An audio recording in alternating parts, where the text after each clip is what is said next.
Jesus, I think, was the one who was supposedly said, if you bring forth what is within you will save you. If you do not bring forth what is within you will destroy you. And what we're doing is we're destroying ourselves because we're sleeping. We're not digesting. We're not actually waking. We're not processing. And so this dissonance is cajoling us, and we're starting to allow ourselves to move through a process which is going to allow us to bring forth what is truly within us, which is this deep sense of connectedness with life. And so every time we shift in our phase change, we also shift to a new stage of meaning making, a new way of organizing. And what regenerative leadership is essentially is a new way of running our organizations, our businesses and our ventures.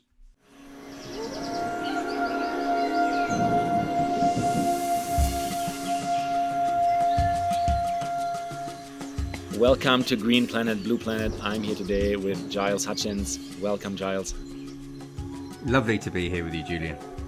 Yeah, you've been in this line of work for the last 25 years or more. Organizational change, the kind of evolutionary step into transformational leadership and regeneration. Really, you have a podcast yourself called Leading by Nature, and your latest book is also called Leading by Nature. And I'm just really excited for your viewpoints and the way you've woven this kind of change into the world, because it's becoming more and more mainstream now. But I can imagine that it felt more like trailblazing for you when you started doing this kind of work. Yeah, it's been, when you're on the edge to start off with, it can be a bit of a bleeding edge, quite painful, when you get lots of people kind of, I suppose, challenging and questioning what you're about. But something is definitely shifting in the gestalt. It's become, regenerative has become quite a thing, as you know. Yeah, and hopefully it's going to be more than just another buzzword like sustainability. But I think there's like a deeply satisfying sound to regeneration. To me, it seems like it's a principle of nature. How do you define regeneration, or how do you bring that to groups of people that are kind of new to it? Well, fundamentally, regeneration is about working the way life works. So it's a recognition that we've fallen out of sync with life, and we're just allowing ourselves to remember that inherent grammar innate within nature. Now, there's a lot more to it, but that's the simple. Perhaps the slightly deeper response would be that we can learn from living systems at 3 levels. The first level being really understanding nature's patterns, principles, and processes. And there's a whole set of schools out there like biomimicry, circular economics, systems thinking, and so forth that help us work with the principles and processes we find within life. And then there's the second level, which is a systemic participation, actually working within living systems. So it's a recognition that we're actually in it. So that first level is like an open mind. And the second level is like an open heart. It's an embodied experience. And that way we start to work with the systemic dynamics within the organization as a living system and immersed within life. And then that third level is actually what I call open will, which is an existential shift, which is tuning into nature's wisdom, a recognition that actually there's much more to life than meets the eye, and that as well as just biologically understanding life, we can have a bio-psycho-spiritual receptivity and opening into life, which allows us to work with the inherent wisdom innate within life. So that's around body-mind coherence, nature immersions, threshold crossings, and so forth. So all of those 3 levels together work to create an embodied regenerative leadership consciousness. Open mind, open heart, open will. It's interesting that will has to do with the way we connect to nature. Is that in the sense, would you describe it that, our human will can be quite powerful, but maybe even overpowering from the ego's perspective? And so the open will is really when we understand that there's bigger intelligence at play than just our personal mind. Yes, and that's why the open mind comes first, and then the open heart, and then that opens us, makes us more receptive to be able to recognize that our ego can permeate, can open into a deeper sense of self. So it's a shift from self as separate from and in competition with the world into self as participating within the world. So we actually start to our ego maturation, but also permeation. So we start to allow in more of life, more of reality. And actually, we start to recognize that our brains are not just producing consciousness, that actually they are at best transducers, and we are ourselves not perceiving reality. Reality is perceiving itself through us. And then we start to shift and recognize that we're innate within something and we are conduits serving life. So well said. And I definitely want to loop back into that, the reality perceiving itself through us and kind of the responsibility that comes with it. But just for a second here, you're the chairman of Future Fit Leadership Academy. You're also founder of Leadership Immersions. I said you have a new book, right? You have a podcast. You've been working for 25 years plus with founders, with CEOs in this space. Can you maybe explain to people that are tuned in today, like the difference between talking about these things today and the receptivity people have towards open mind, heart, and will compared to, I guess 25 years ago, we're even talking about a reality where the internet wasn't as broadly known as now. Like I can just imagine that back then this was like people might have shaken their heads at you, right? And now it's like people are eating it maybe out of an open hand.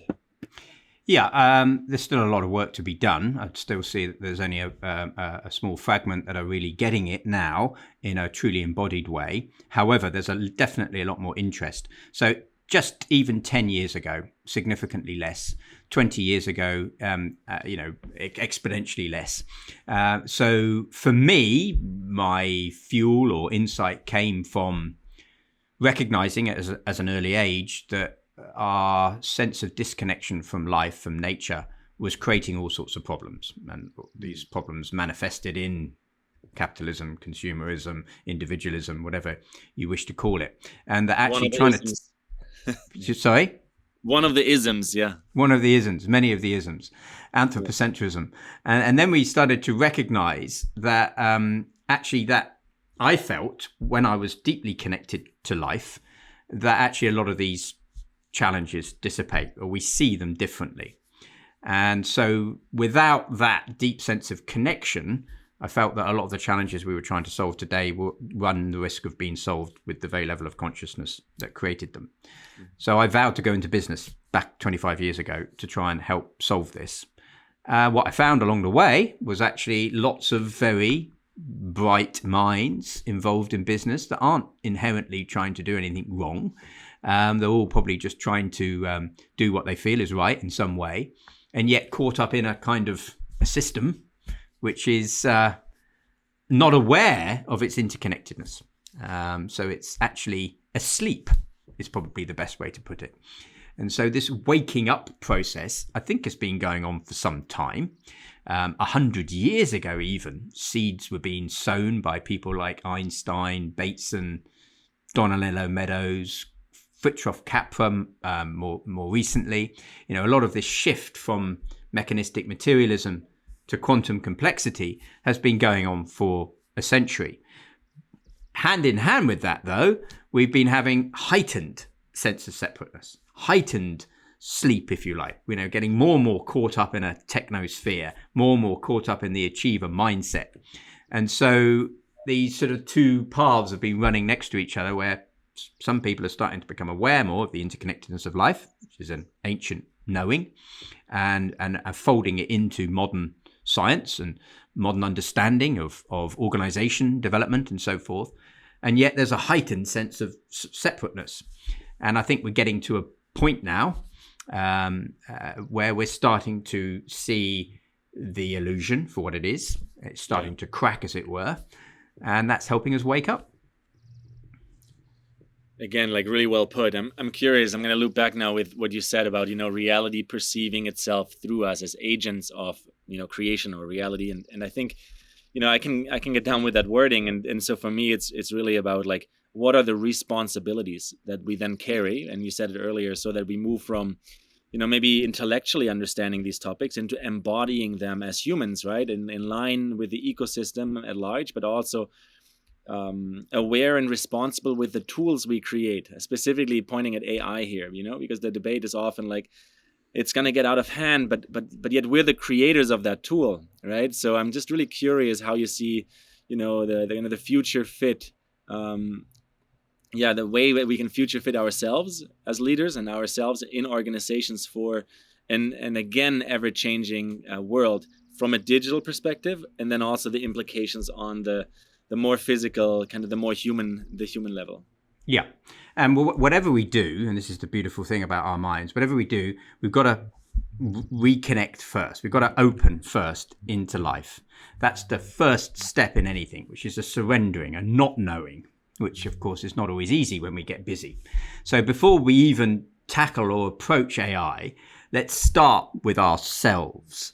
And ourselves are full of dynamic tensions, interweaving. You could call it the symbol of yin yang. So for instance, just in the mind, you've got the dorsal and ventral systems, the dorsal being more focused and attuned and narrowing down, the ventral being more expansive.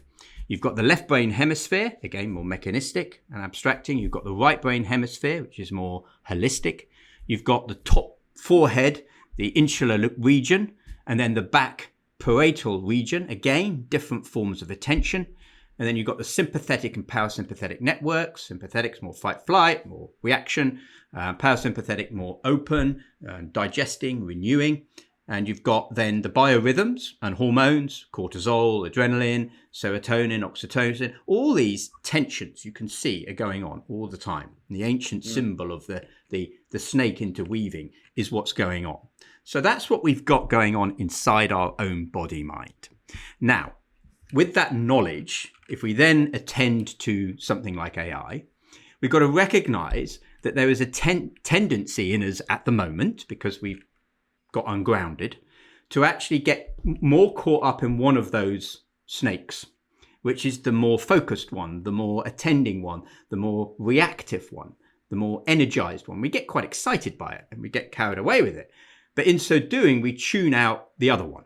And that's what creates the problem. It creates an imbalance. So if AI becomes something that gets us more caught up in the focus, more caught up in the screens, more caught up in fight flight, the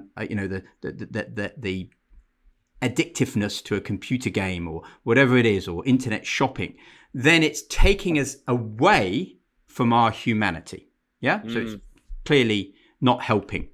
However, if it becomes a tool that is in service of that balancing, then it's just another tool, like language, like a pen, like a screwdriver. Let's not get too caught up in it. So I think that's the issue. We're not going back to who we are, because much of us have forgotten who we are. But let's bring it back to that. Then we can use these tools. But first, we need to be aligned. And as Lao Tzu said, know the male, yet keep to the female.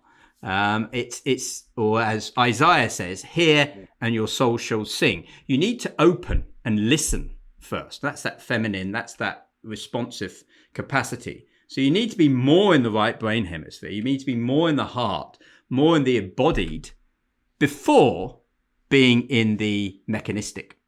So have that capacity to connect with life, and then use AI as a tool.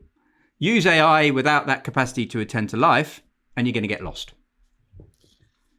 Yeah, I love how you just walked us into that, especially from the perspective of like how the human body on the inside actually operates, right? Because as we understand ourselves, we can understand, let's say, the tools of social media that are out there right now that clearly induce dopamine addiction and create this kind of loop of keeping us basically slave or victim to a consumption cycle. Like if we keep going that way, sure, it's going to be very easy to foresee how it's going to deteriorate us.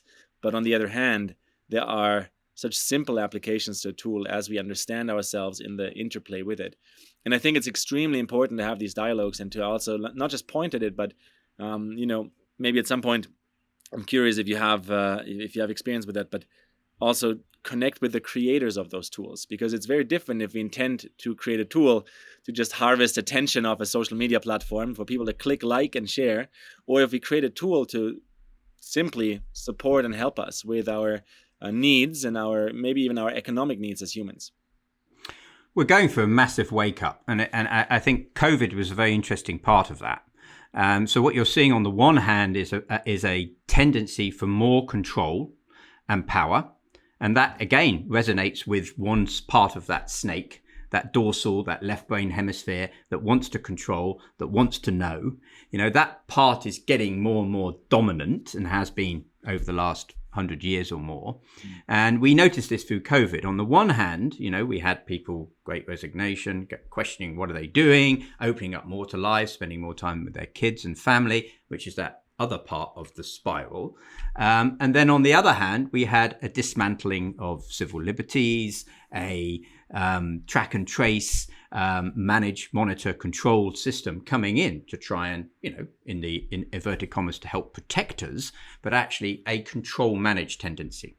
And you find this in the climate change movement, for instance. You find this in medicine. You find this in any part of life. You find this in education, where on the one hand, there's this kind of let's explore and allow us to be more in our sovereignty with freedom, truth, and love, essentially.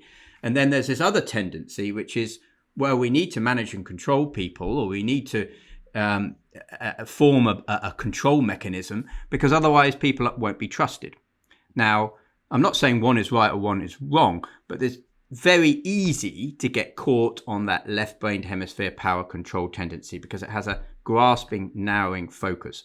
And when we're ungrounded from nature, which most of us are, ungrounded from real life, from the source, then we easily get pulled into that overly controlling power, self as separate tendency. And that's become very dominant. And so you have billions, if not trillions, pumping into stuff that is there to help basically enslave, so that we become consumers.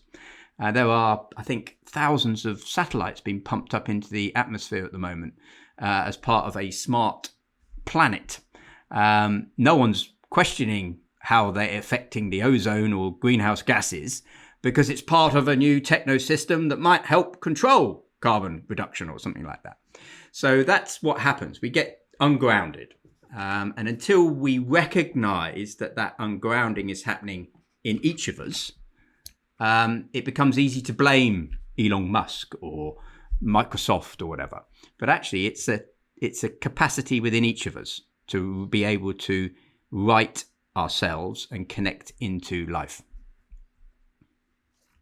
Yeah, I think that's exactly the same place where this awareness that life is perceiving itself through us as agents of life then can switch us on to become, I would say, activists for the cause we believe in. And I don't really mean activists in the sense of, activism, maybe the way we've seen it in television the last 20, 30 years of like people tying themselves to trees or roads. I think becoming activated for, as becoming activated as an agent of regeneration is really what is happening to so many people. Because, yeah, you're right. Like we've barely questioned at a large all of the technological quotation marks progress of the last 20, 30 years. We've just accepted it in with an open door, no second thought. And I think this is really changing because of the, impact social media already had on us. We're realizing these tools are, just like you said, like a knife. It can be used to cut bread, or it can be used to severely hurt someone. And so I think it's the time where, more and more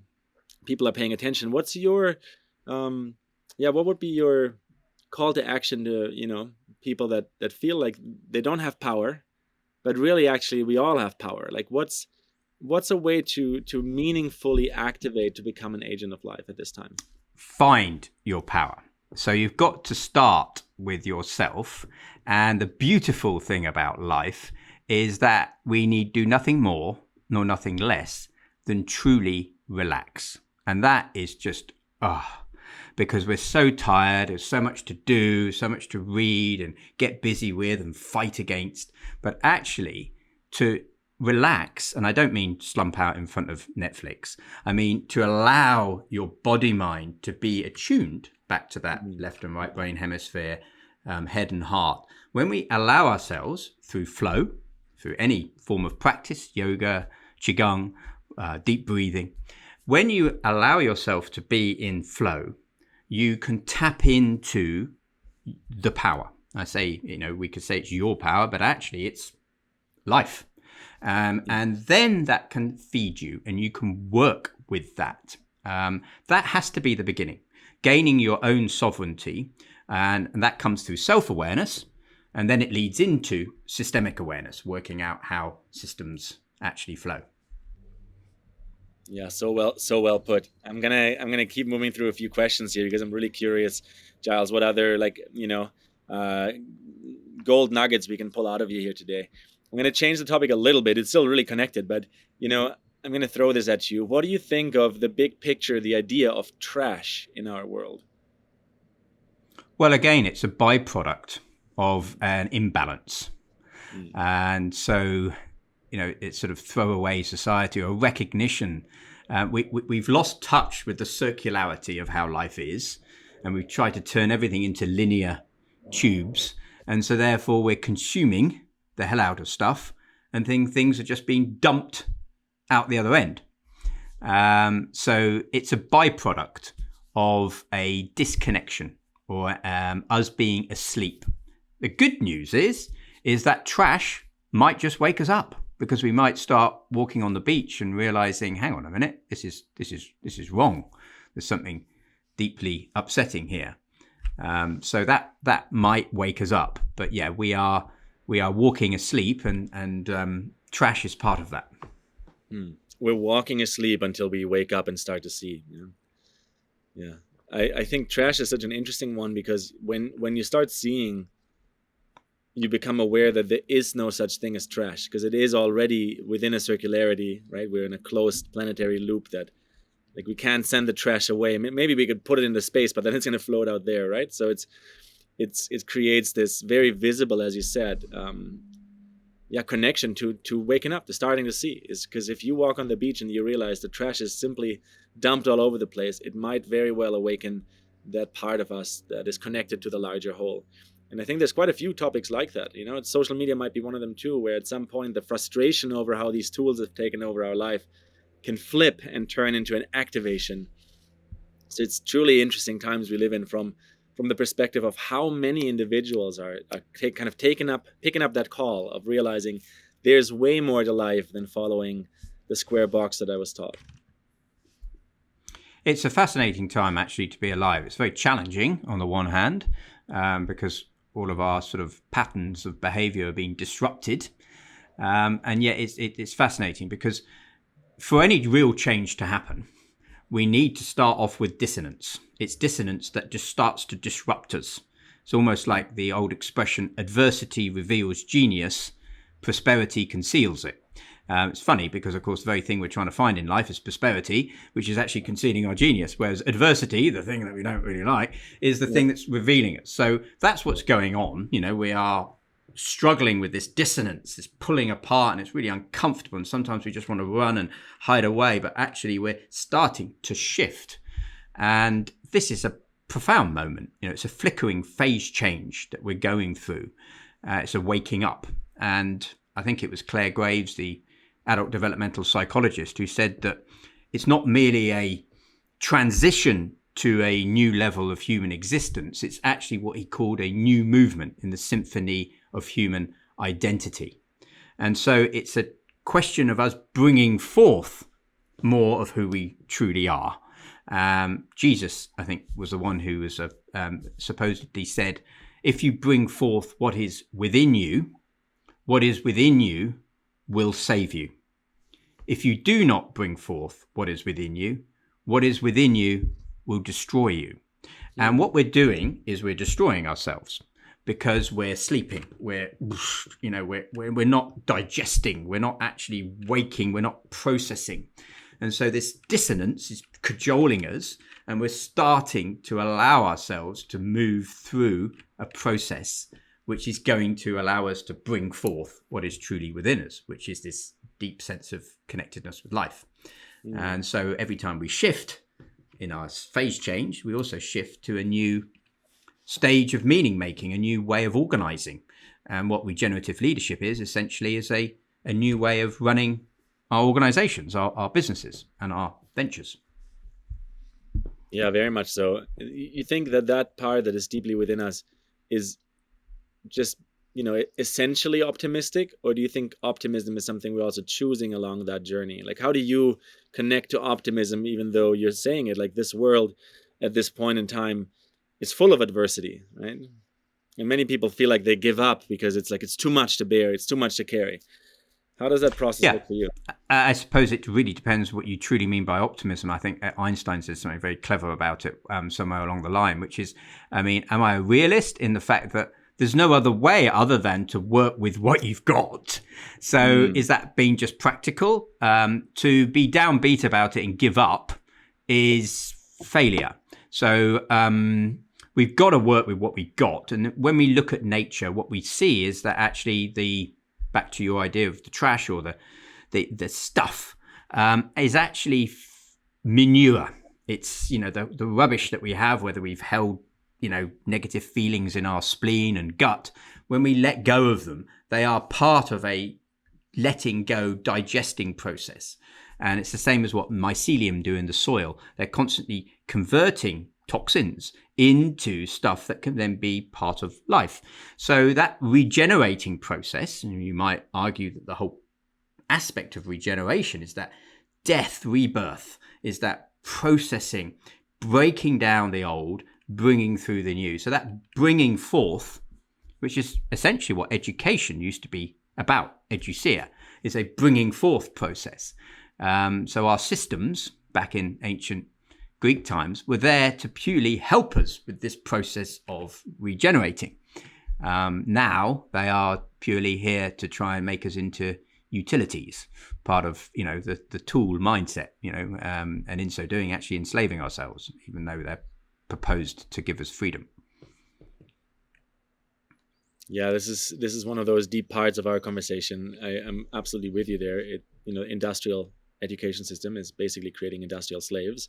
And then at the same time, I personally was an exchange student when I was 15, 16 in Paraguay, in a third world country, for a full year. And I remember coming out of that school year, with all respect, I learned very little in that school year. I learned a lot from the people over the year and the languages and the social dynamics. But I realized coming back to Germany, where I grew up, that even though this school system seems to be a joke, that I'm so grateful that I at least have, that basic line of education that taught me English, that taught me how to learn, right?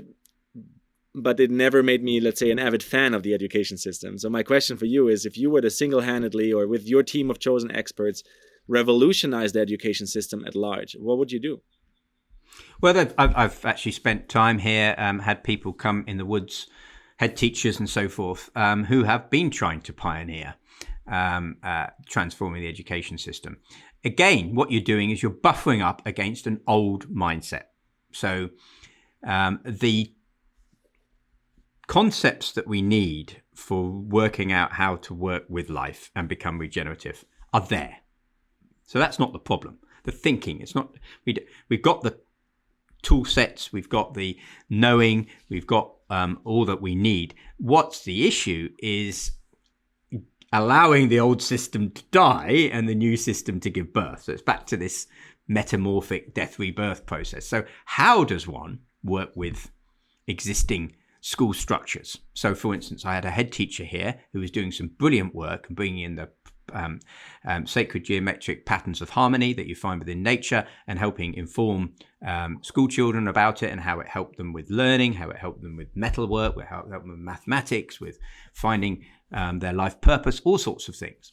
And he was ousted by the network because it was seen as, not in line with the sort of dogma of the day. And so it's the same with what I find with leaders. It's the same challenge. I could work with a couple of leaders in an organization, and then maybe a new chief finance officer comes in and then starts questioning, well, what is all this stuff? Or a new chairman comes in or a new CFO comes, and then they, because they're so caught up in the old system, they're going to question all this because it takes time to really embody it and feel it. And so the challenges that have been going on and the seeds that have been sown over the last few decades, and back to our point of how it's been accelerating over the last few years, mean that there's now slightly more people aware. So maybe a CFO comes into the organization and he's already a bit aware. He's already kind of, well, I get B Corps, I get business as a force for good, I get the point of purpose. And so you're working with a bit more of the bridge, and you've got a little bit less that you need to redesign and work with. So, it's the same in education. You've got more teachers. Our kids go to a normal mainstream primary school, and yet what they're bringing home as homework, I think, oh, that's really interesting that they're learning about X, Y, Z. It's not just totally mainstream. And so I think all the time you're working with these little cracks of light, more energy coming through, and that has a cumulative effect, an exponential effect. And that's what we're seeing. Very far from perfect, but sometimes the blackest hour is what invites in the dawn. And I think that's what we're seeing now. Is starting to see more and more people aware of a need to change. And companies, in my line of work, businesses, doing very well whilst also doing good. Yeah, it's exciting to feel your energy, your optimism, and your perspective on all of this, Giles, because it is the darkest hour when dawn starts to appear, right? And so we do learn, and you said it earlier, our genius comes through adversity, right? We do learn when we need to innovate, and so that's certainly the time we live in. And just in the last decade of me being really dedicated to this topic and consciousness expanding through me and the work I do in the world, I've realized these themes, these topics, regeneration being kind of the full of it, but all of the things that are connected to it, there have become increasingly more mainstream. And I would agree that on a maybe more esoteric or energetic level, like the time seems to be accelerating. The time on planet Earth is changing, right? We can even, if someone is deeply into where science and the esoteric meets, we could measure that through something like Schumann resonance, right? That the heartbeat of the planet is changing. And so that means the energetic current that we're existing in is changing, which allows us to, I would say, just get more energy from the earth or from source to represent that in our living human form, rather than being stuck up here in the intellectual kind of prefrontal cortex ability of thinking. And it seems to me almost that thinking alone is kind of done with. If you're not connected to the ground and you're not feeling at the same time too, as you said at the very beginning, like open mind, heart, and will, then the outcome will simply be linear. It will simply be focused on maybe increasing finance and revenue, and therefore it might also lead to destruction. Do you feel that regeneration is at this place where we are connecting to being able to speak the language of finance, speak the language of money? Because we know in this world it is very important to also connect to the economic kind of structures that have been here. Do you think it is that time now, or is it still like... It's very interesting what's happening. There's all sorts happening in the finance market at the moment, and I coach a number of leading people in that place. I just released a podcast actually from an executive director of someone who works with a lot of the financial institutions, and there's a big shift going into what is called nature-based economics. And on the one hand, if back to our little twisting again, if it's purely mechanistic, then what's happening? We're actually just quantizing the last frontier of life. We're turning nature into another set of commodities to maximize profit from. So that's that sort of, if you just take it as a left hemispheric attention. However, if it's more grounded and it's more attuned, and then it serves life, then what we're doing is actually starting to understand and bring in an understanding of how ecosystems work and the importance of grass, coral grasses around Bahamas, the importance of whales and things like this. So it's bringing our left brain hemisphere into more of how nature works. And then money systems are starting to follow into that. And so it's quite interesting. We're shifting from just a pure focus on carbon, which was quite limited, quite frankly, and quite mechanistic, to actually now widening into biodiversity. And so as long as, it's back to the same theme really that we've been working with, as long as that is continuously balanced, if we just get caught up on nature-based economics and it just becomes another tool without the server, it serves itself, then it becomes mechanistic and it can get caught up with AI and, derivatives and futures and so forth. But if it becomes actually grounded in serving life, in us recognizing, wow, everything is interconnecting and therefore it's important, then what it's doing is actually giving a value to life, which I think is part of this little journey we're on. Because as human beings, what happens is we're open, we draw out something from it, and then we go back in. It's what the ancients used to say, the one, then comes the two, and then out of that sacred marriage comes the three. And the same happens in our way of understanding reality. We start with that right brain hemisphere embodied experience. Then the left brain hemisphere draws out, separates a little understanding of it. And then we put that understanding back into its lived in context. The challenge comes where we draw out, we separate, and then we get caught on the sense of separation. And that's what we're doing. Our egos are so strong, our sense of separateness is so strong that we draw out, say, nature-based economics, for instance, and then we get caught in it. So we start getting self-flagellated around our sense of separateness or whatever the tool is, AI, and then it becomes its own little self-entity bubble, disconnected from source. So as long as we remember to connect it back in again, so it's an opening, drawing out and connecting back in. That little rhythm is happening all the time. The one, the two, the three, the many.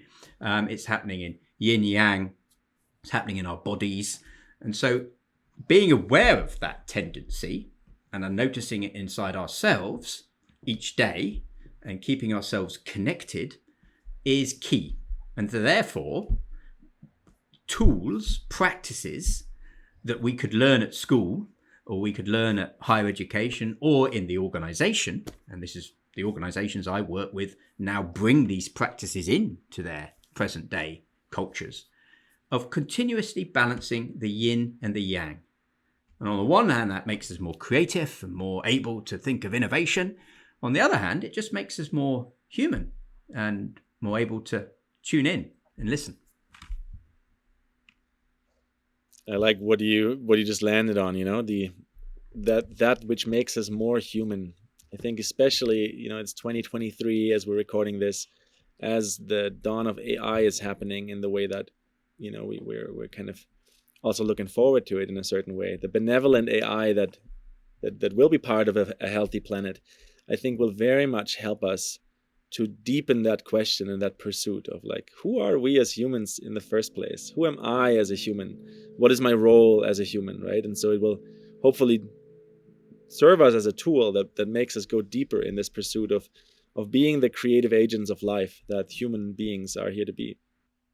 Yeah. As long as we recognize that we don't need the tool to help us reconnect. That's all. Otherwise, before we know it, that tool then becomes actually it's starting to control. So as long as we start with that openness and therefore surrendering, you find this in all of the ancient wisdom traditions, it's there in all the mythologies, that capacity to connect to stillness that is here within the moment, to center point, if you like, remembering that connectedness and then surrendering into life. Then from that place of openness, we can then use the tool.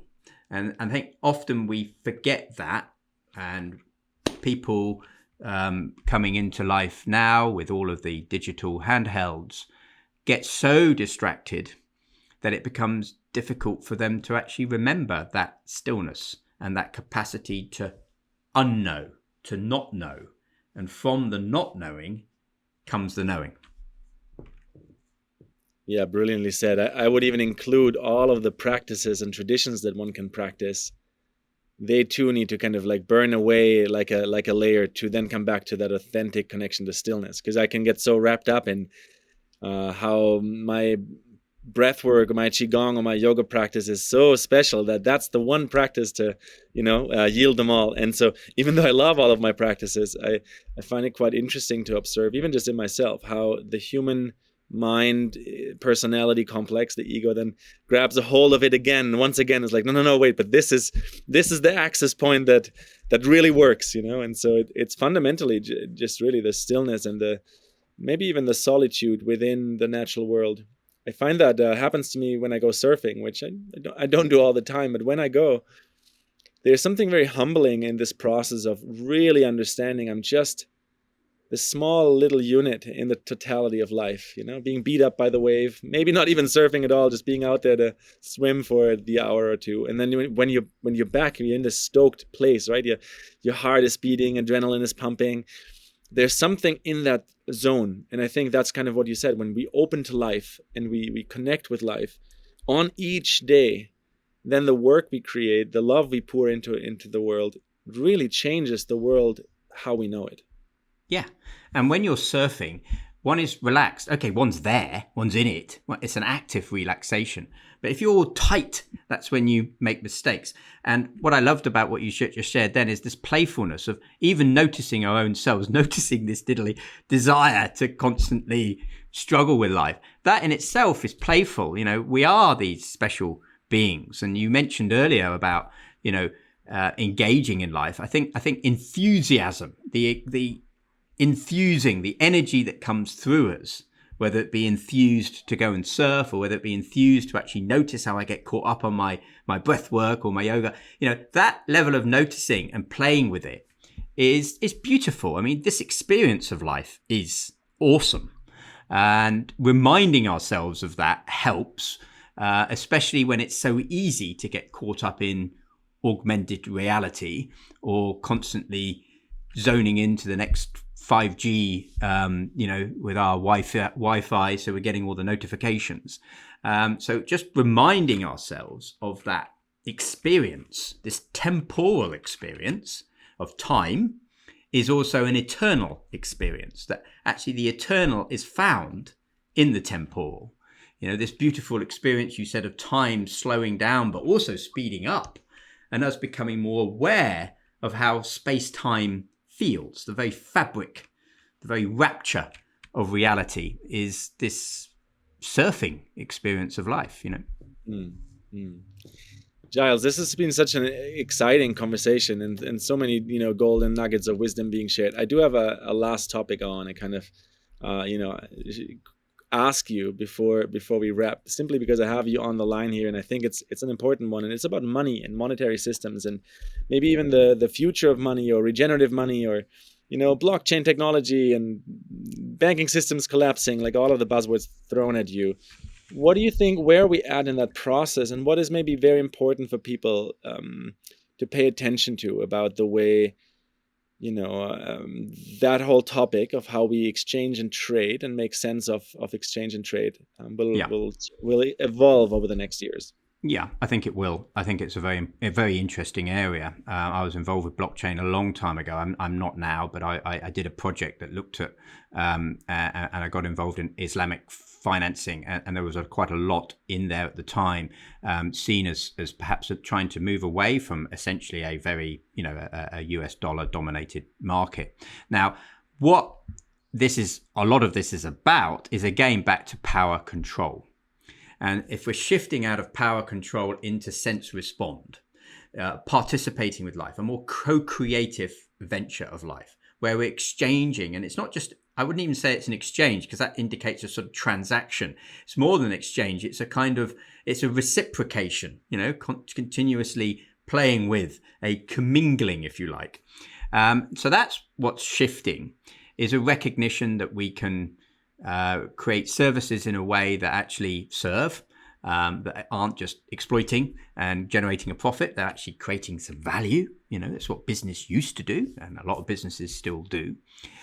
So then we less interested in finance for the purposes of finance, and more interested in finance serving, acting as a liquidity system that enables us to serve.